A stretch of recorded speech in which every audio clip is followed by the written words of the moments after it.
Bienvenidos a mi canal. Hoy vamos a trabajar el tema de inducción electromagnética. Vamos a hacer un resumen de las leyes fundamentales y a proponer ejemplos para los ejercicios más típicos de este tema.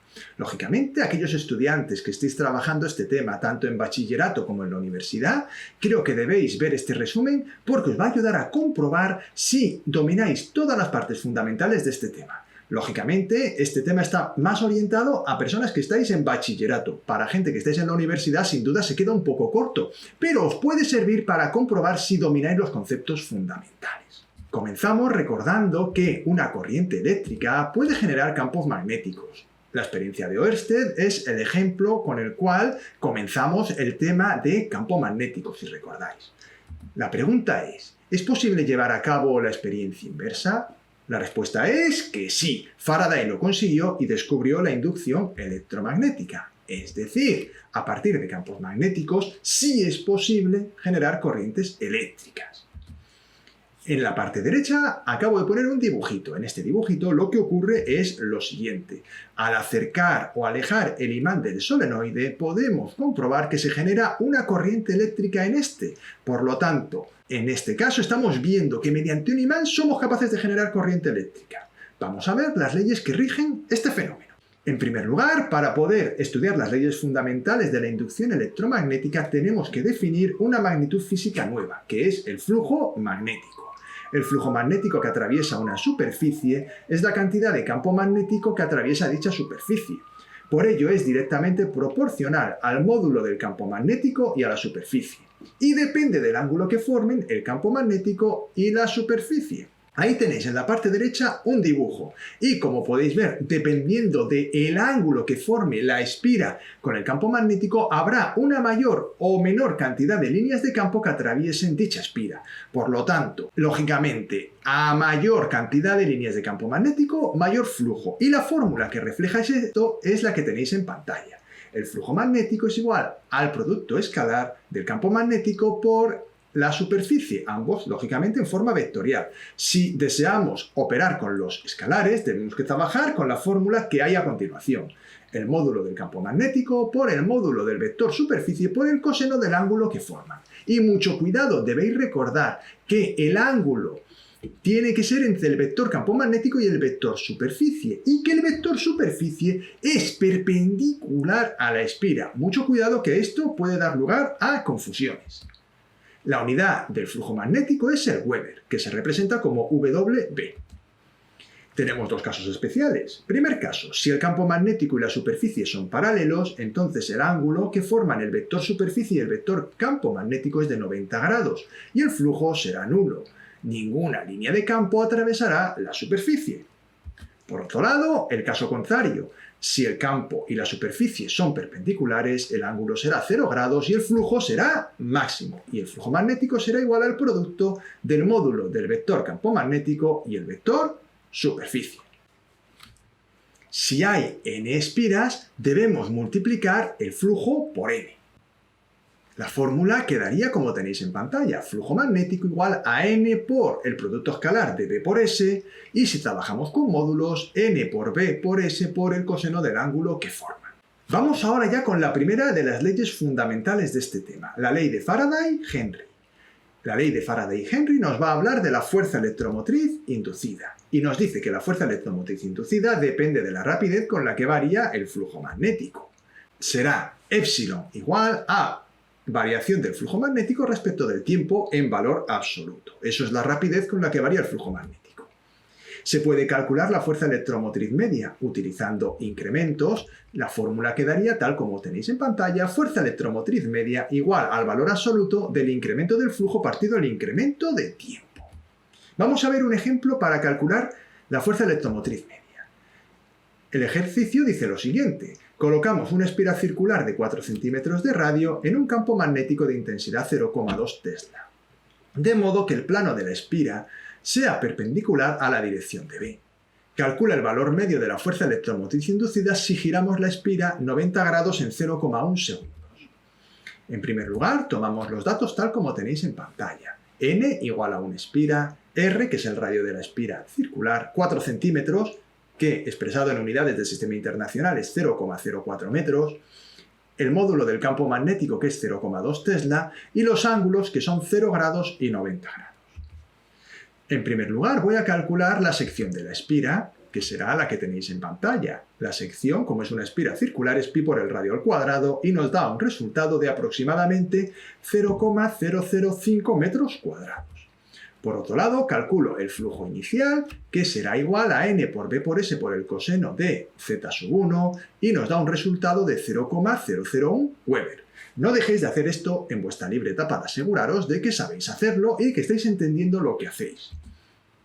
Calculamos ahora el flujo final, que se calcula con la misma fórmula, pero teniendo en cuenta que ahora el ángulo phi sub 2 es 90 grados. Eso provoca que el flujo magnético, lógicamente, sea 0 Weber, ya que ninguna línea de campo va a atravesar la superficie, tal como hemos visto en la diapositiva anterior.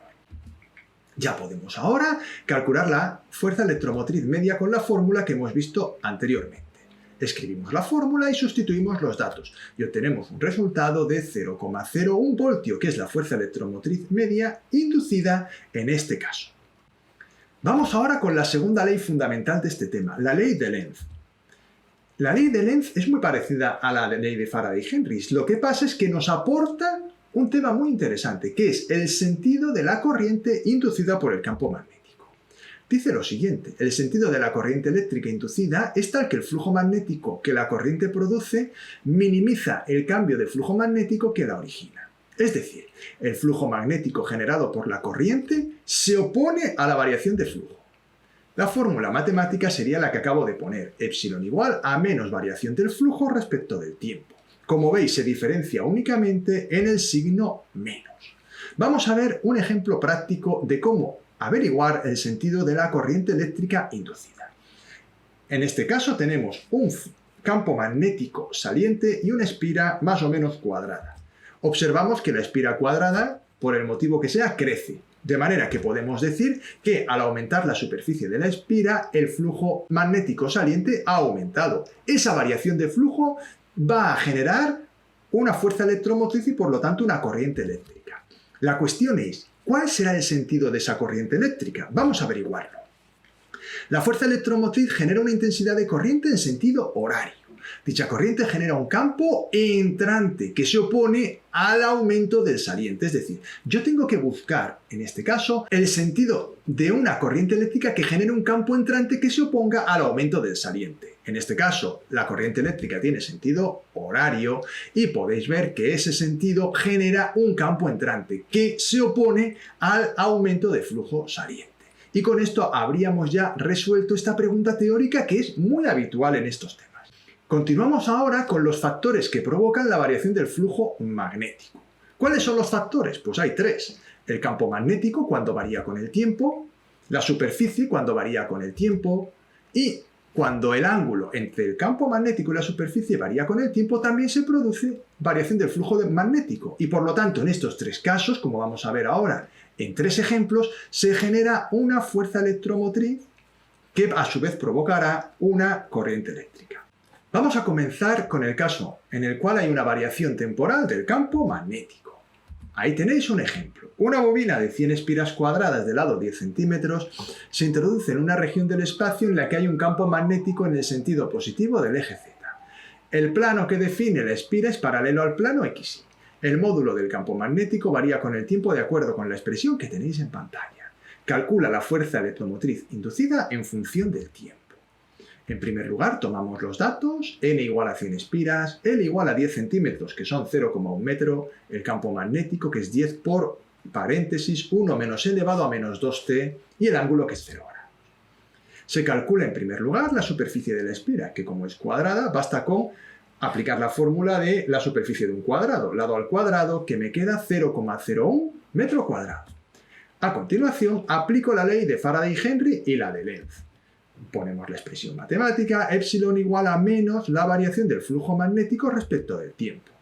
Sustituyo el flujo magnético por su expresión, n por b por s por el coseno del ángulo. Al hacer la derivada me doy cuenta de que tanto n como s como el ángulo son constantes, por lo tanto puedo sacarlos de la derivada y me quedaría la expresión fuerza electromotriz inducida igual a menos n por S por el coseno del ángulo por la variación del campo magnético respecto del tiempo. Sustituyo el campo magnético por su expresión en función del tiempo, que esta nos la daban en el enunciado. Y ahora lo que tengo que hacer es derivar. Lógicamente, si no sé derivar, no podré continuar el ejercicio. Por lo tanto, es muy importante que sepáis hacer cualquier tipo de derivada. Al hacer la derivada obtenemos la expresión que hay en pantalla y ya podemos sustituir los datos del enunciado. No dejéis de hacer esto en vuestra libreta. Es importante que os aseguréis de que sabéis hacer cada uno de los pasos que yo voy poniendo en pantalla. Verme a mí no es tan útil. Si no lo hacéis vosotros, antes o después, me da igual, pero aseguraos de que sabéis hacerlo. Sustituimos y nos queda el resultado que tenéis ahí en la parte inferior izquierda. La fuerza electromotriz inducida será igual a menos 20 por elevado a menos 2t voltios. Eso tiene un significado y es que la fuerza electromotriz inducida depende del tiempo. No se induce el mismo voltaje a los 0 segundos que cuando ha transcurrido 1 segundo, 2 segundos o 3 segundos. Continuamos ahora con el ejemplo en el cual la superficie varía con el tiempo. Vamos a ver un ejemplo que es típico de los ejercicios y de los exámenes.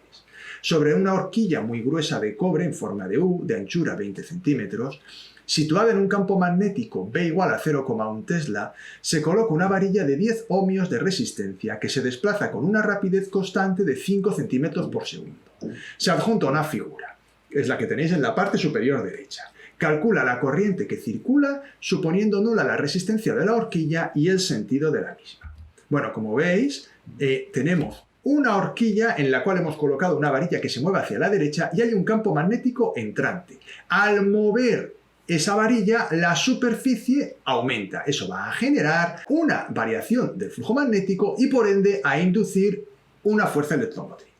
Tomamos los datos, ahí los tenéis. Longitud igual a 20 centímetros, 0,2 metros, velocidad 5 centímetros por segundo, es decir, 0,05 metros por segundo, campo magnético 0,1 Tesla, ángulo 0 grados y una resistencia de 10 ohmios. Aplico la ley de Faraday-Henry y la de Lenz para hacer el cálculo. En primer lugar, debemos tener en cuenta que la fuerza electromotriz es igual a menos B por S por coseno de Z respecto del tiempo. Observad que como solo hay una espira, he omitido la N. Realmente, cuando solo hay una espira, no hay necesidad de poner la N. Aquí me doy cuenta de que tanto el campo magnético como el ángulo son constantes, por lo tanto, al hacer la derivada, puedo sacarlos de la derivada y, lógicamente, no necesito derivarlos. Vamos ahora con la derivada de la superficie respecto del tiempo. Debemos tener en cuenta que la superficie en la cual está el circuito cerrado, la vamos a poder calcular como L por X, que es la longitud inicial, como veis ahí, más velocidad por el tiempo. Observad que la longitud L que tenemos, que es un poco como la anchura en vertical, es constante, también la puedo sacar de la derivada. Y por otro lado, como la varilla se mueve con velocidad constante, también puedo sacarlo de la derivada. Con lo cual, finalmente, la derivada de t respecto de t es 1 y obtenemos la expresión que tenéis en pantalla. La fuerza electromotriz inducida es igual a menos b por el coseno del ángulo por L por v. Sustituimos los datos que hemos tomado anteriormente y llegamos al resultado. La fuerza electromotriz inducida es de menos 0,001 voltios. Para calcular la intensidad de corriente, aplicamos la ley de Ohm, que es la que tenéis en pantalla. La fuerza electromotriz inducida en valor absoluto es la intensidad por la resistencia. La intensidad será igual, como podéis ver, al valor absoluto de menos 0,001 voltio partido 10 ohmios. Resultado, 10 a la menos 4 amperios. Por otro lado, al aumentar la superficie de la espira, aumenta el flujo entrante y vamos a aplicar ahora la ley de Lenz para predecir el sentido de la corriente eléctrica inducida. Ello nos lleva a decir lo siguiente: la fuerza electromotriz genera una intensidad de corriente en sentido antihorario. ¿Por qué antihorario? Porque dicha corriente genera un campo saliente que se opone al aumento de entrante. De manera que no solo hemos calculado la magnitud de la intensidad de corriente generada y de la fuerza electromotriz, sino que hemos sido capaces, aplicando la ley de Lenz, de definir cuál es el sentido de la corriente eléctrica inducida, que en este caso, como he dicho, es sentido antihorario. Continuamos ahora con el tercer caso, que es ángulo entre B y S, es decir, el ángulo que forman el campo magnético en la superficie cambia con el tiempo. Y ahí a la derecha tenéis una imagen representativa de un dinamo o de un alternador, que son dispositivos que permiten transformar el campo magnético en corriente eléctrica aprovechándose de la variación de flujo debido al cambio en el ángulo. Vamos a ver un ejemplo.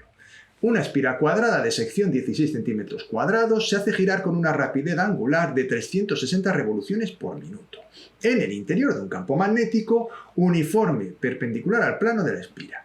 El valor del campo magnético es de 2 militesla. Calcula la fuerza electromotriz en función del tiempo. Tomamos los datos como siempre. En primer lugar, la superficie de la espira, 16 centímetros cuadrados, es igual a 1,6 por 10 a la menos 3 metros cuadrados. La velocidad angular, 360 revoluciones por minuto, que es aproximadamente 37,7 radianes por segundo. Y el campo magnético, 2 militeslas, igual a 2 por 10 a la menos 3 teslas. Aplico la ley de Faraday-Henry y la de Lenz, como siempre en estos casos. Entonces nos vamos a dar cuenta de que como solo hay una espira no pongo la n, y al hacer la derivada, campo magnético y superficie son ahora los factores constantes. Por lo tanto, los saco de la derivada. Y el ángulo z lo voy a expresar como omega por t, ya que al ser un movimiento circular uniforme, el ángulo que forman el campo magnético y la superficie podemos escribir que es omega por t. Como omega es constante, derivo ahora el coseno de omega t respecto del tiempo, quedándome la fórmula que tenéis en pantalla, b por s por omega por el seno de omega t. Como he dicho anteriormente, es importante saber derivar cualquier tipo de función y también hacerlo con letras. Ya podemos sustituir los datos que nos dan en el enunciado y obtener la fuerza electromotriz en función del tiempo. Observad que nos queda 1,21 por 10 a la menos 4 por el seno de 37,7 por t, voltios. Importante, depende del tiempo y además de forma senoidal, es decir, tenemos ante nosotros la típica corriente alterna. Las dinamos y los alternadores generan corriente alterna, que no es lo mismo que la corriente continua que me genera una batería. Mucho cuidado. Vamos ahora con la última parte del tema, que se trata menos, pero que es muy importante en la vida cotidiana, y que son los transformadores. Ahí tenéis el esquema de un transformador. El transformador es un elemento eléctrico que permite aumentar o disminuir la tensión en un circuito eléctrico de corriente alterna. En este caso tenemos tres partes en el transformador. El devanado primario, que es un arrollamiento de cable por el que circula la corriente eléctrica cuyo voltaje se desea modificar. Tenemos también el núcleo de un material magnético, que es un bloque de material ferromagnético, y el devanado secundario, que es un arrollamiento de cable por el que circula la corriente eléctrica cuyo voltaje ha sido modificado. La relación matemática es esa que tenéis en pantalla. La intensidad del secundario partido la intensidad del devanado primario es igual al potencial en el devanado primario dividido el potencial en el secundario. Y a su vez, esto es igual al número de espiras del devanado primario dividido el número de espiras del devanado secundario. ¿Y cómo funciona un transformador? Es muy interesante, aunque no es objeto de este resumen, debéis tener en cuenta lo siguiente como explicación rápida. La intensidad de corriente que circula por el devanado primario genera un campo magnético en el interior de esa bobina solenoide que definen las espiras. Ese campo magnético se traslada mediante el material ferromagnético al secundario. Ese campo magnético en el secundario induce de nuevo ahora una corriente eléctrica, es decir, se ha producido una transformación. Hemos pasado de transformar una corriente eléctrica en un campo magnético y luego el campo magnético se transforma en corriente eléctrica que sale por el secundario. Y así podemos lograr, jugando con el número de espiras, transformar el voltaje o la intensidad de una corriente eléctrica tal como nos dice la fórmula. Como he dicho, esto es un resumen muy acelerado, porque este vídeo, como he dicho al principio, es un resumen y creo que se me ha hecho un poquito largo, pero todo buscando que sea lo más completo posible. Ya me lo decís en los comentarios. Comentamos que si el número de espiras del primario es menor que el número de espiras del secundario, entonces el voltaje del primario será menor que en el secundario, pero la intensidad de corriente del primario será mayor que la del secundario. Y por otro lado, si el número de espiras del primario es mayor que el del secundario, entonces el voltaje del primario será mayor que el del secundario, es decir, el voltaje en el secundario será menor que en el primario, pero la intensidad en el primario será menor que en el secundario. Y hasta aquí ha llegado el vídeo de hoy. Espero que os haya ayudado a resolver las dudas que pudierais tener. Ya sabéis que si queréis seguir recibiendo más vídeos como este, podéis suscribiros al canal y activar la campanita. También os agradecería que le dejarais un like al vídeo, eso me animará a seguir creando más contenido de este tipo. Y no dejéis de compartir este material con otras personas que estén estudiando estos temas, seguro que les pueden ser de mucha utilidad estos vídeos. Y me despido, muchas gracias por vuestra atención y nos vemos en el siguiente vídeo.